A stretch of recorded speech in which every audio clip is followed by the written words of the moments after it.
আমরা সাধারণত মাছের ডাউল খেয়েই থাকি, কিন্তু কখনো কি ভেবে দেখেছি এগুলো কিভাবে হয়? মাছের ডালগুলো গাছের উপরে থাকে নাকি নিচে হয়?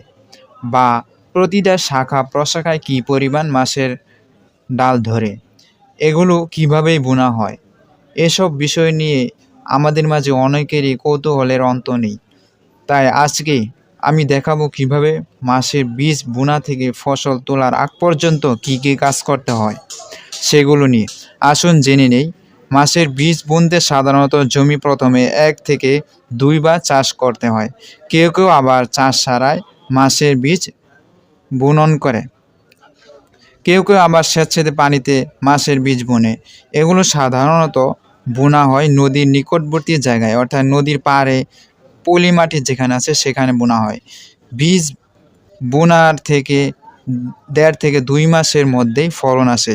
ফলন আসার 10 থেকে 15 দিন পর মাছের কালাইগুলো ক্ষেত থেকে কাটা হয়, অর্থাৎ ক্ষেত থেকে তোলা হয়, তারপর শুকিয়ে বাজারজাত করা হয়।